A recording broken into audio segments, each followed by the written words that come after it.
This is Kyle Juszczyk, and you're listening to Nothing But Niners. This is Charles Haley. You're listening to Nothing But Niners. So now they've got to start from deep in their end of the field, and Garrison Hurst takes advantage of it. He takes the handoff, kicks to his right, gets to the 20. He's in the 30. Needs to cut in. He comes back up the right sideline. Breaks the third tackle. Comes down to the 30. He's down to the 20. He's down to the 10. He's down to the 5. He's out of the end zone. Touchdown! Touchdown! 49ers! 96-yard run from scrimmage. Garrison Hurst swinging tackle after tackle. Sweeps down the sideline.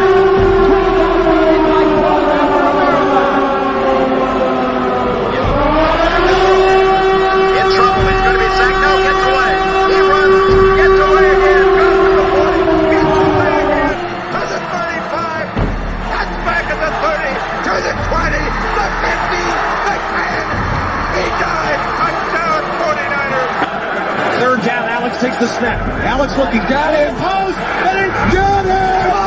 Touchdown! Touchdown 49! It is second down. Ryan takes the snap, throws the slant to the left side. It's Russell, intercepted! The 49ers pick it, and Navarro Bowman is redemption!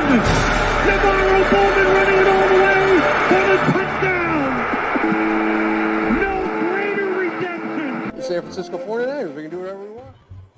Click, click, boom. What's going on, faithfuls? It's finally game day. All right, guys, I got the whole good luck fit on. All right, got the custom jersey. All right, don't come over here pulling wire as soon as I yell boom. I got on the sneaks. I got on the red pants. It is time. I got family over, right, nephew? We're going to have some fun over here today, guys. The Niners are about to take on the freaking Dallas Cowboys. All right. It's going to be time. Tony's going to be joining me in a second, guys. He's over there getting a couple of things together. But before we do, I'm going to run through these formalities so you guys know exactly who we are and where you can find us, all right? If this is your first time here on the YouTube page and you enjoy the show, give us a thumbs up, hit that like button. Make sure you subscribe and turn on your notifications so you know exactly when we're going live. I don't have something in my beard that is a gray, all right? Also, give us a follow on some of our social media platforms. We have Snapchat, Instagram, and Twitter.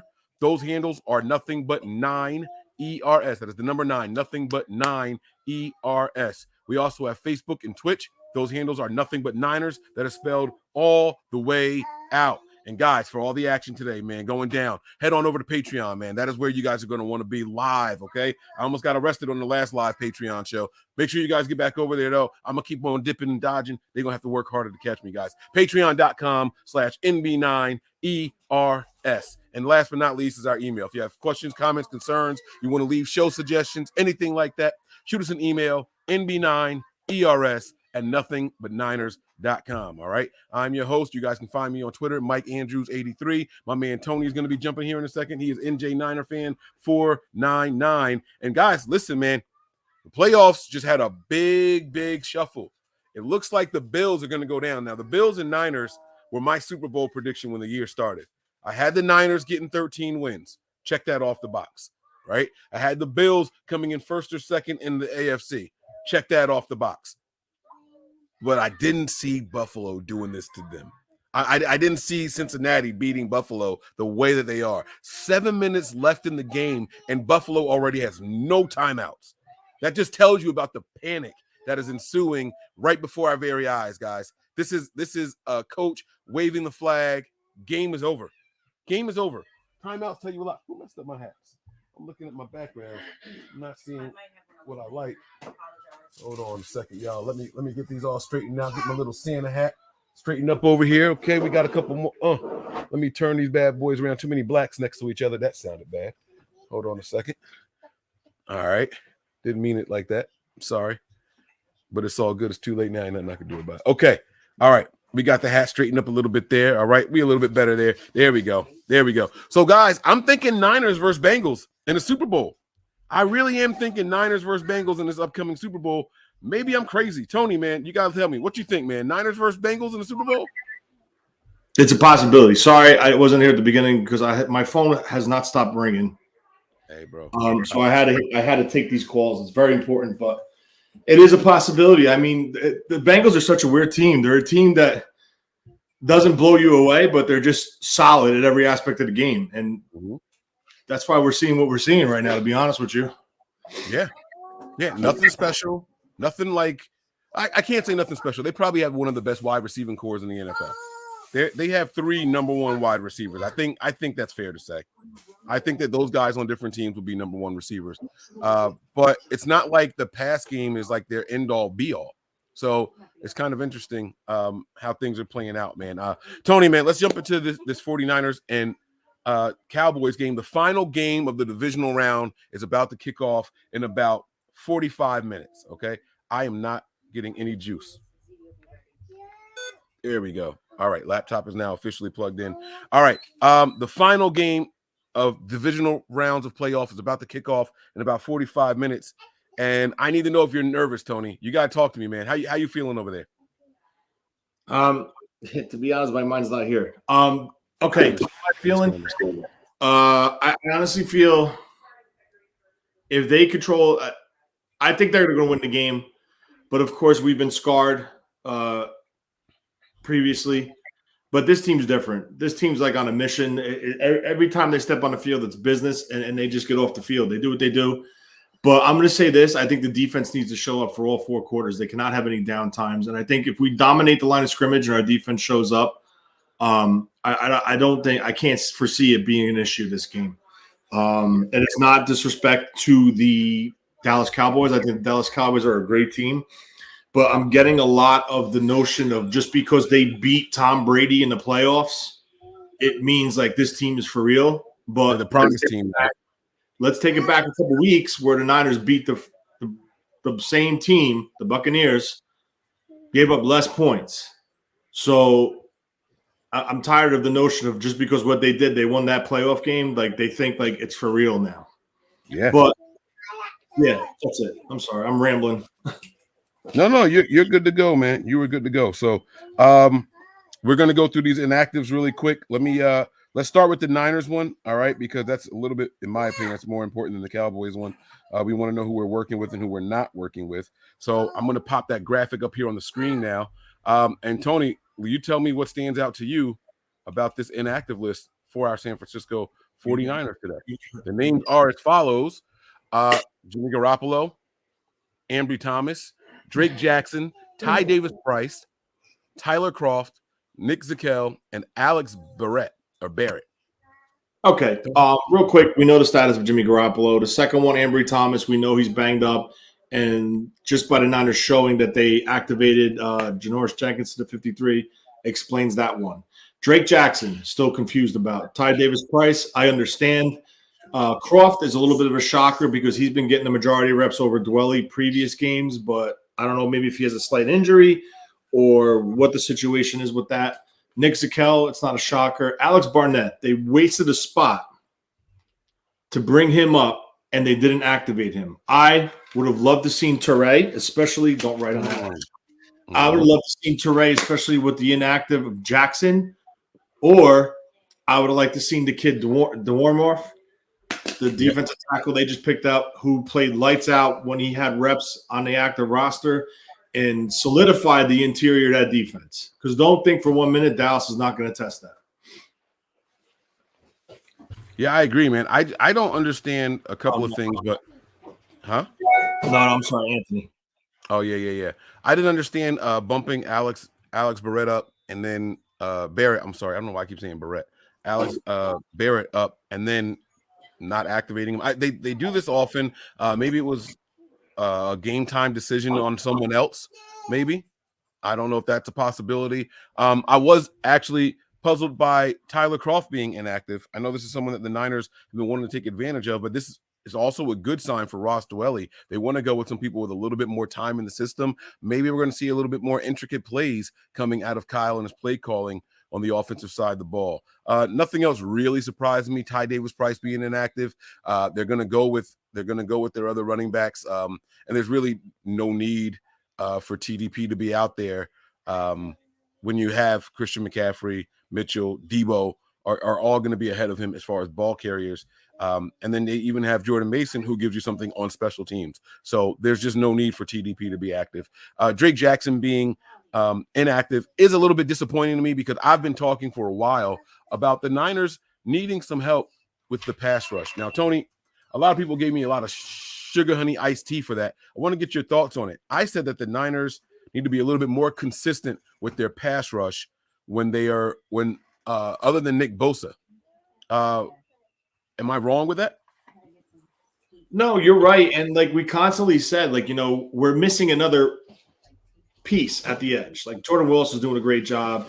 Hyder's inside, outside. I still think it comes down to him not being able to play inside. Versatility piece. He's more of an outside guy who's still learning his craft. A little raw coming out of USC because he was a tweener. They kept bouncing him back and forth. But, I mean, with that being said, this type of game, you want fresh edge rushers. So if you're not going to bring up Toure, I'm not a fan of Barrett because they listed him as a defensive tackle, and the guy's 255, 260 pounds soaking wet at 6'2". So I don't see where the transition is. The similarity is with the defensive tackle label. But yeah, I wish Jackson was up, even just to spell Bosa or even to spell Willis on 2-3 snaps in the series. You just want the edge rushers fresh, right? And the uncertainty over Ebukam, is he still banged up? Is he okay? Is he 100%? Is he 50? Is he 75%? It's just something I just didn't understand because now that's going on, 4 or 5 straight games that he's down? Yeah. And it's just like, is he in a doghouse? Is he just not? Did he regress somewhere? It makes you question what exactly is going on with the young man, right? Like it's just weird. I don't know. It's weird. All right. Let's go over the Cowboys inactives really quick, Tony. You can tell me if anybody stands out to you on this list. Did I get oh yeah, I got it. Here it is. Oh, it didn't let me do it. Hold on a second. I got to delete some old things here. No. What is wrong with you? Oh shit, Tony, you're not on mute. Don't kill him on camera. Anthony. Don't kill him on camera, bro.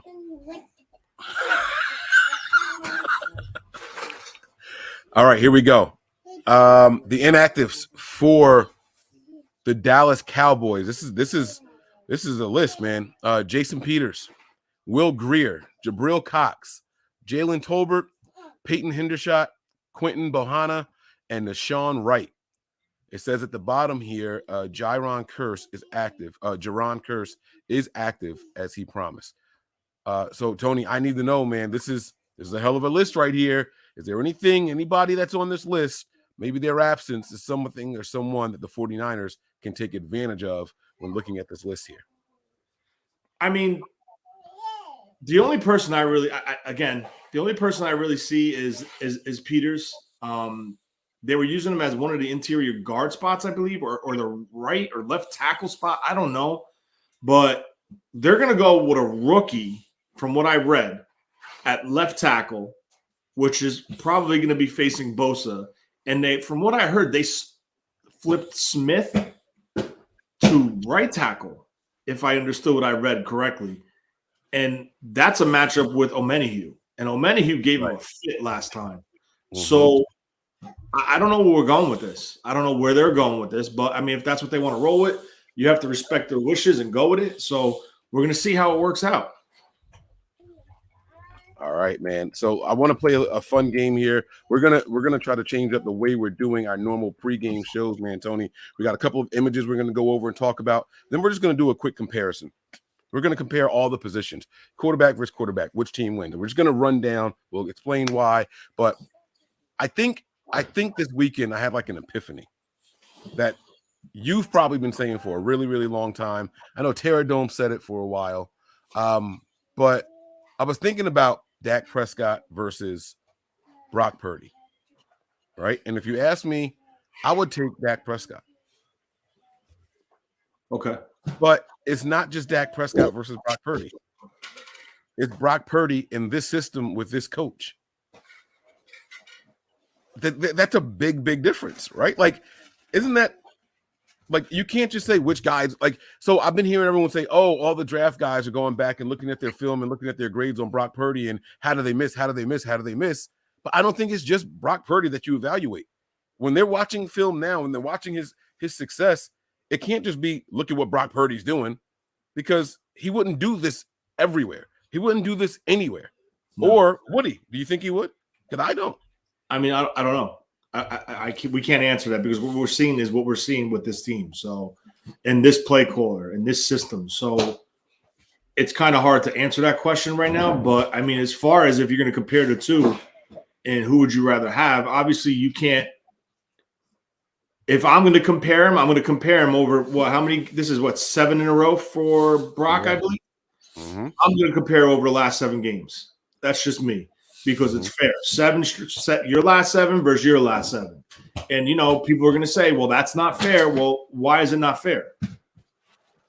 If you're going to match a quarterback, you're going to match a quarterback for his 7 starts, and then you're going to match the opposing quarterback for their last 7 starts. I don't care what he did in the past. I'm talking about your last 7 starts. You know what I'm saying? He could have been an MVP 2 years ago. I don't know if he was, but whatever. And set the league on fire, but that's irrelevant because that was then, and we're talking about now.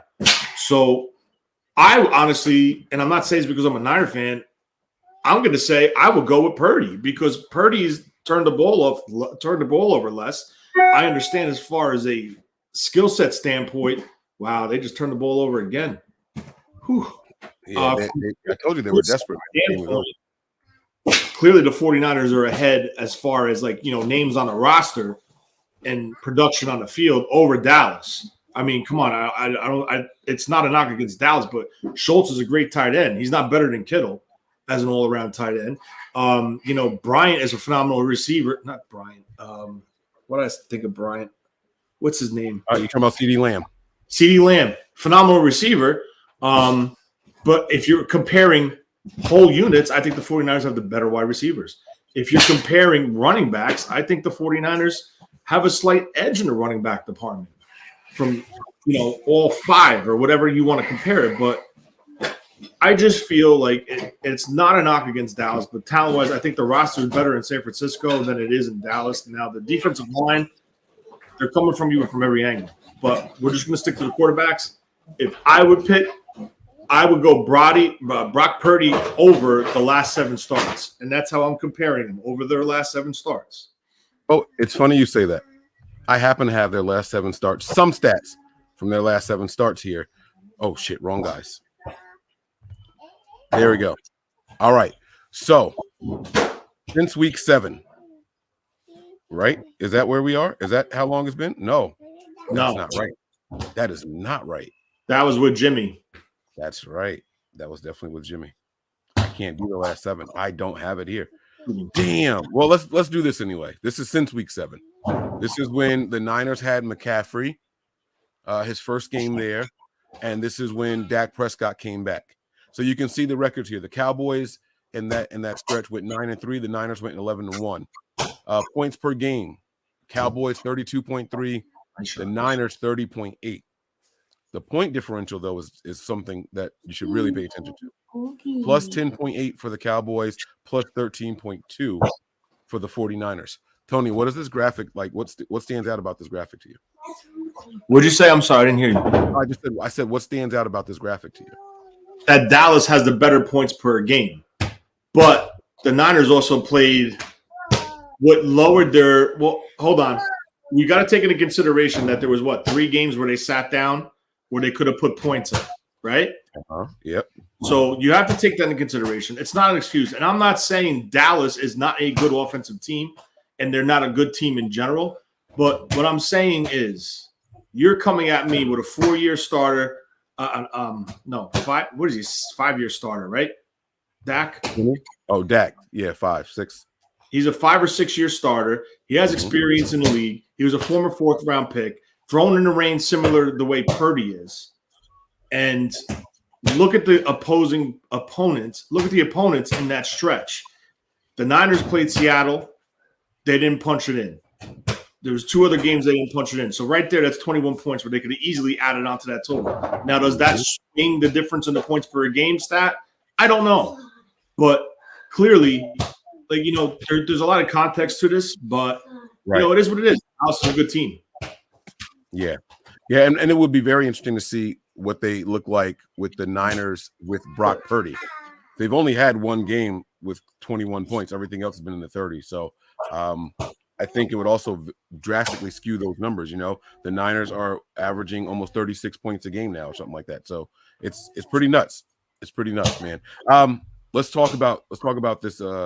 I know we're going to do player for player or position by position comparisons, but this was a cool little graphic I saw here by Fox.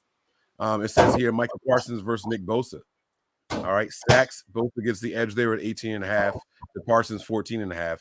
Quarterback pressures, Parsons gets the edge with 80 versus Nick Bosa 74. I want to ask you, did Parsons play all 17 games in the regular season? I don't know. Shouldn't be asking you that. I got the I don't want to cry. I mean, I don't follow Dallas. Hold on, I'll tell you. I'm only wondering because of if he played all the games. I know Nick Bosa didn't play one. It's not that it's going to make the biggest difference in the world, but yeah, he did play all 17 games this year. He didn't miss a game. Okay.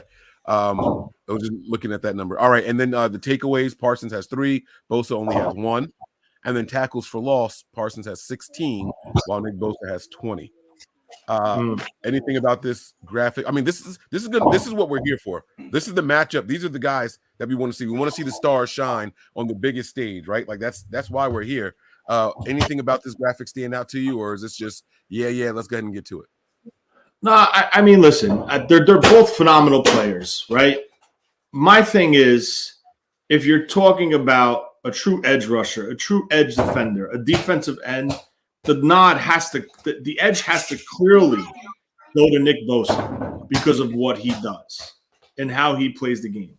Yes, he has more pressures. Yes, he has more takeaways. But if you look at the one stat that tells you it all, right? The tackle for a loss, it is 16, but Bosa has 20. So that tells me he's the better run defender. He's the better one who plays the run out of the two of them. And don't forget, though, a slight tip to Parsons is they use him as a linebacker as well. So maybe his stats are not 100% true. So, I mean, it's going to be interesting. But when you have your alleged runner-up of the year or his opponent for Defensive Player of the Year come out and say, man, last time I played this team, I was hurting for 2 weeks. I just don't, it's coming again. Don't think it's not coming again. All right. Let's I saw this. We got to do this before we get to the thing. Damn it. Why do I keep clicking the wrong one? Here we go. This Bill Benovich thing, Tony, this was something that had a lot of people worried, right? Including me. And yes. I just wanted to put a couple of things to bed here. All right. So if you guys can see, just blow it up and we'll take a look at it here. You guys can take a look and you can see exactly here. We'll do this one. Exactly what caused people to panic here. Underdogs are 11-5. It says ATS though. That's against the spread, guys. That's against the spread. That's what ATS stands for. This was specifically about gambling and betting.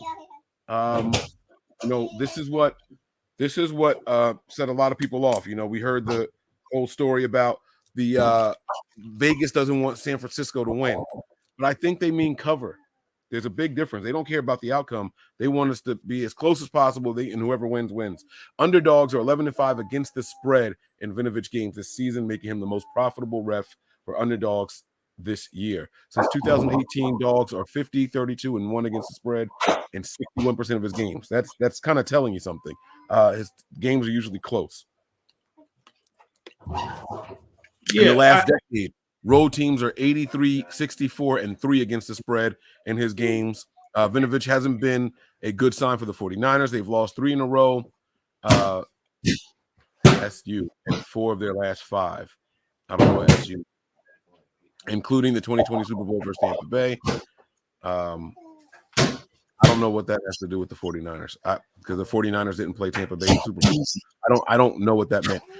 In the last decade, Vinovich games are 89-62-1 to the under. That's total points scored in the game. They'll tell you plus or minus 43.5, right? Under usually wins, so it's usually lower scores. Easy. Vinovich has called the fewest penalties this season, which is a good sign. And Vinovich has only thrown 175 flags, also fewest of any official. I think that's a great sign. I think when it's all said and done, I think we all kind of saw this. We kind of panicked at first because we saw underdogs and underdogs winning, and we kind of thought something that it wasn't. Or maybe that's not what you thought, and you had the right to panic. What does that make you feel any better? No, I don't like him. I don't like Vinovich. Every time he calls a game for the Niners, it's always issues. It's always issues. It's inconsistent play. It's inconsistent officiating. He did it in the Super Bowl. I don't remember what game it was, but he did it in another game that had significant, it had meaning to it. And I'm just not a fan of Bill Vinovich. I'm sorry. And then the statement that was released by Las Vegas, we don't want the 49ers to win the Super Bowl. That tells me Vegas took a lot of money on the 49ers winning the Super Bowl. It has nothing to do with cover. They don't want that team in the Super Bowl. And guess what? 10 minutes later, it was announced that Vinovich had this game. Major red flag to me. I'm sorry.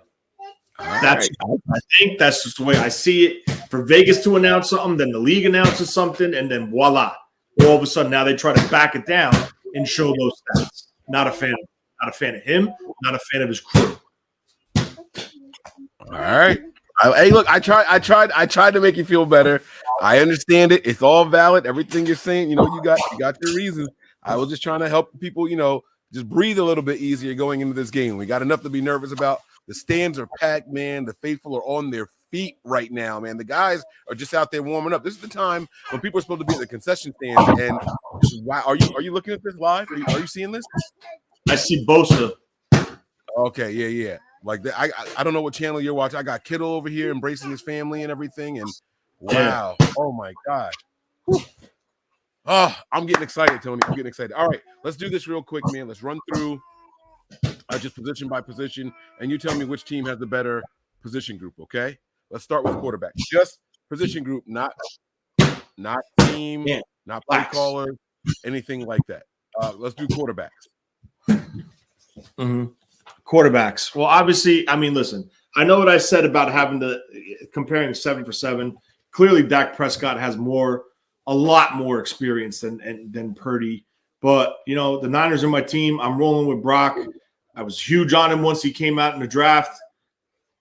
I'm rolling with Brock, even though technically, statistically, experience-wise, proven games-wise and wins and all that sitting statistics, Dak is the better quarterback. But for what the 49ers need, they don't need a Dak Prescott. They don't need a Pat Mahomes. They don't need an Aaron Rodgers. They need Brock Purdy, and that's what they got. All right. I like it, man. I like it. I'm gonna go with Dak Prescott.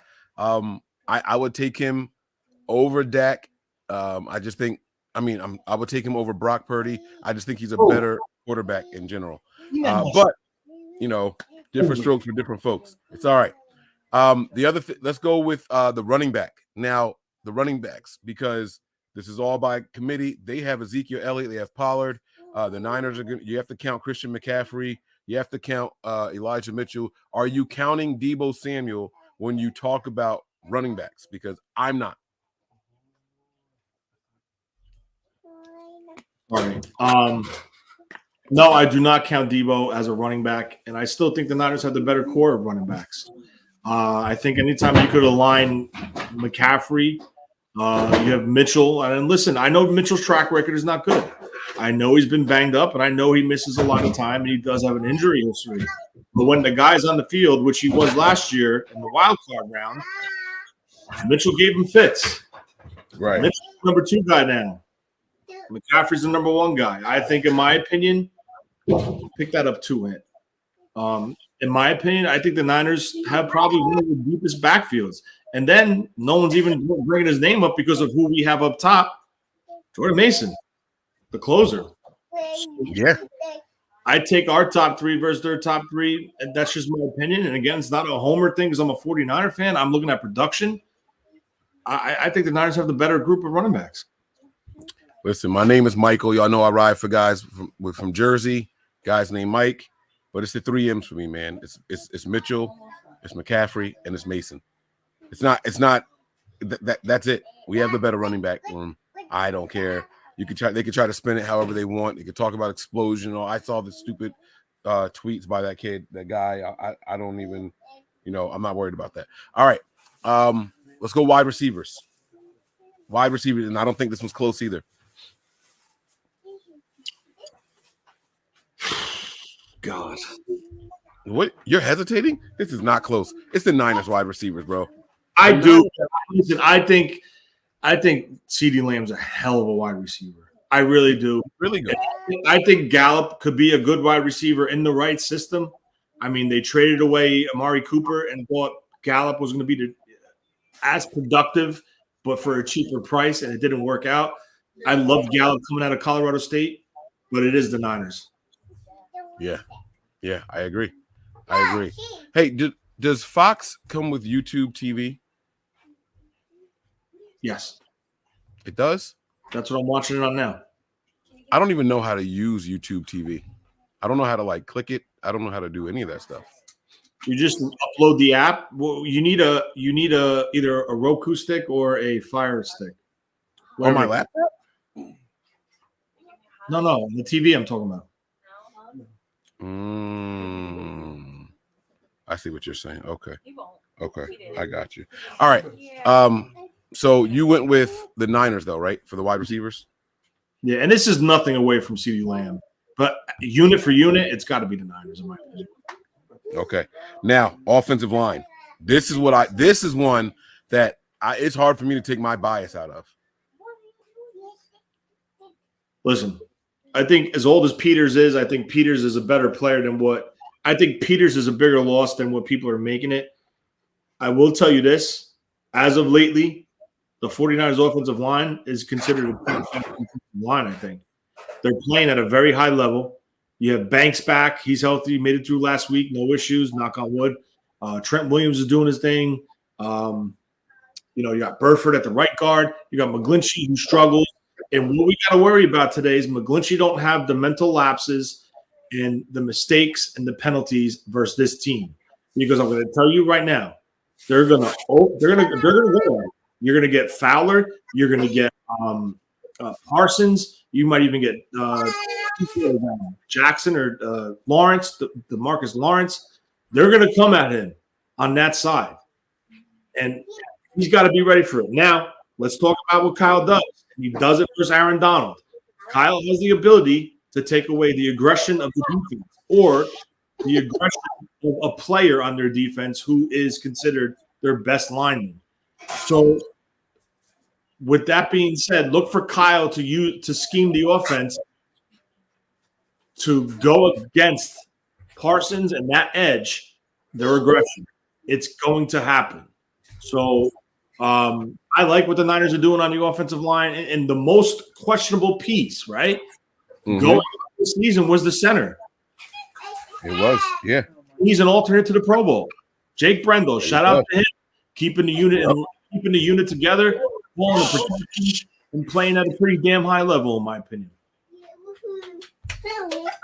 I do. I like it, man. I'm going to go with the Niners also, and this is not a knock to the Dallas Cowboys offensive line or anything like that, but I just feel like people really don't get outside of the what's the word I'm looking for? Like when you think offensive lines in the NFL, you think Dallas Cowboys. That's what people do. That's just what they do, and I don't think that's right. I think the 49ers have a really good offensive line. I think they've been playing really well down the stretch here. I think they've surprised a lot of people. And hopefully we continue to do that. I'm not going to lie to you. Hopefully we continue to do that. All right.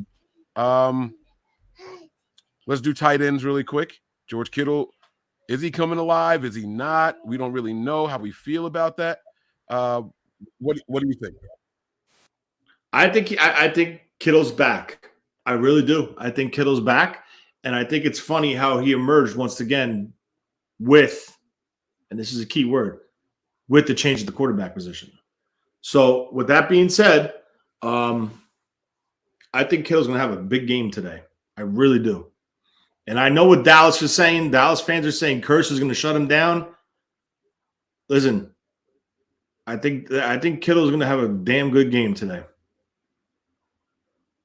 Yeah, I think it's something with Croft being shut down. I think they plan on using Kittle and Dwelly a little bit more than what we normally would expect. And just one thing, I'm going to give the edge to the 49ers because of the ability that comes from the tight end spot and the blocking as a part of their scheme and the run game and the pass protection. So that's a major shift in favor of the 49ers because Dallas Schultz ain't that blocker. And to be honest with you, slightly off topic, I think this game comes down to the trenches. And if the 49ers could dominate the trenches, I think the 49ers could dominate this game. Yeah, I think so, man. I absolutely think so. Speaking of trenches, man, I was watching the Eagles run game last night, right? I was super impressed with two facets of it. One, how consistent and easily they were running. And two, how trash the Giants tackling was. It was like my man was out there with one hand. Then I find out later on he really was in the club. Like my man had his fingers taped together. He batted a pass earlier, later in the game, could have been intercepted, but it wasn't. But I was sitting here like, yo, they can't tackle for anything. I can't wait to play them next week, man. I can't wait to play them next week. But well, we're gonna get. I'm not talking about that because I'll explain to you the reason why I think. You know why, because I'll give you a brief run over. But there's reasons why the Giants look that way in that game, and the reason why Philly looked so good in that game. But we'll talk about it. All right. Really quick, let's run through these other positions really quick here. The secondary. Let's compare Niners secondary to the Cowboys secondary. Who you taking? Oh, man. Listen, Diggs is a great corner. I don't know who the opposite corner is. I'm not too caught up on their depth chart as far as their safeties. But I will tell you this. If Hufanga could return to the level that he played prior to the nomination to the Pro Bowl and start sticking to his, principles, his rules, and concepts, rather than trying to peek in the backfield, I'm going to go with the Niners. But if he can't play discipline, they're going to have a problem today stopping this offense, because I honestly think Dallas is going to attack the seams in the pass game, and I think they're going to attack the in between the seams in the run game and try to go big boy on the 49ers interior line, but we'll get to that once we get to the defensive tackles. All right. I'm going to go with the Niners secondary also. I won't beat around the bush. I see we're running out of time. We got about 7 minutes left before we have to switch over to the Patreon where the live game act is going to be. Make sure y'all get over there to Patreon. And I'm not telling my family to be quiet. Y'all going to get us in all of our glory after this. So y'all make sure y'all over there. It's going to be a lot of fun. Let's talk about linebacking core. I don't even think this is one that we have to waste a lot of time on. I don't even talk about Niners. Yeah, it's the Niners. I mean, and it's not even close. Now, defensive line. This is what I want to get your opinion on, and I can't wait to see how honest you're going to be here. Defensive line. Who has a better defensive line, Tony?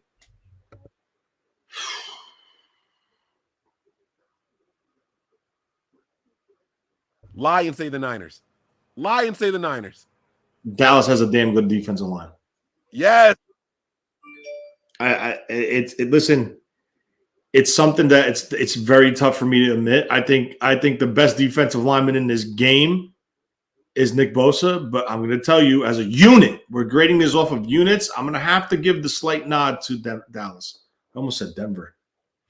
And that's what's going to be hard for Niner fans to accept. I think we have the best defensive lineman between the two teams, but when you're talking about the entire unit, we got Eric Armstead and we have Nick Bosa, but their unit is something different, man. Those guys are just a little bit different, and unfortunately, that defensive line doesn't include getting help from Micah Parsons because he's a linebacker. So I'm not grading that based off of him being there as well. It's just a little bit different. So we'll see how this thing plays out, man. We got the Niners as the better team overall, obviously. But the Cowboys, they're going to have to go out here and try to earn some respect today because right now they're not getting any. All right? They're not getting any respect from me. I don't think they're going to get any respect from you, Tony. We don't do score predictions unless you want to try it today. But how do you see this thing playing out? I'll go first. I'm going to give it to you now. I got a close first half. I think the Niners start a little slow, but I also think the Cowboys offense starts slow as well. I'm talking maybe 3-3 at the end of the first quarter, maybe 7-10 going into halftime. And it doesn't matter which team has a lead at that point. After that, I think the Niners come out and they blow the doors off the hinges with the offense. I think they find their groove. The Niners make the best second half adjustments of any team in the NFL, and I don't think that changes today. Yeah, I'm kind of on the same page as you. Listen, what I'm praying for is I really hope that they defer to the second half. They kick the ball off and put the defense on the field. That's what I'm trying to shoot for. If it doesn't happen, it doesn't happen. But look for don't be shocked if Dallas hits a quick strike. Just don't, because that's when the 49ers are at their best. They make their in-game adjustments. And then once that happens, it's Clamp City. Like, they start they start bogging down the opposing offense. But I'm going to say this, and I'm going to say this again.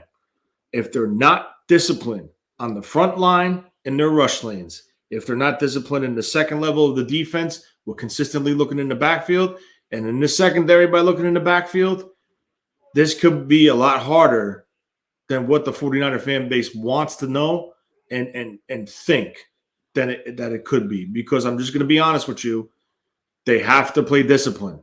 If they play discipline, there's no reason why the 49ers should come out with here with a W and a significant win, in my opinion. But again, we said it numerous times. The team that can beat the Niners are the Niners themselves. Yeah. But don't forget, it's the 49ers versus the Cowboys and Vinovich today. So keep your eye out for that. Yeah. And Sean Shepard, thanks for the super chat. He says Dallas D-line is smaller than ours. Yes, it is small. You are correct. But my thing is, I'm telling you right now, Dan Quinn's going to send the house at the Niners every freaking play. On the first possession, they're coming at him every play. They're going to pin their ears back and try to make a statement and try to get to Brock Purdy and rattle him. Now, let's take it back to the Tampa game. Brock Purdy got cracked on his first play, right in the head. Bounce back, lights out. The kid's tested. Let's see if it carries over today. I see someone says, Mike, I need those glasses. Yeah, these are Sunglass Hut, I think, has them. You can get them on Amazon too, right, babe? Were these on Amazon? Yeah. Make sure you guys, if you get the Versace glasses, they send you a code, and you have to go to the Versace website and type in, it's like a serial number for the glasses. They'll tell you if they're real or not. So if you don't get those in your glasses, return them and sue somebody. All right, so don't get suckered, all right? Guys, that's going to do it for the pregame show. Let's go, man. I'm going to say Niners by 10. No, I'm lying. Niners by 12. But we'll discuss all that later on. We'll see you guys on the other side. Make sure you guys head on over to Patreon right now. We're going to get the things kicked off over there as soon as this is over. We'll see y'all there. All right? Prepare for glory. Come on. Anticipate pain. But always remain faithful. We're out of here. Peace. We all gas, no brakes, pumped up, no fakes. We spinning, we winning, we high stakes. We never miss, we all makes. Look at us dudes trying to prove, bringing you news with nothing to lose. Mike, Nick, Tony, Wayne, Method Man, we bring the pain. Hey, see, I'ma confess it. We under the pressure. If you looking to find us, we them nothing but Niners.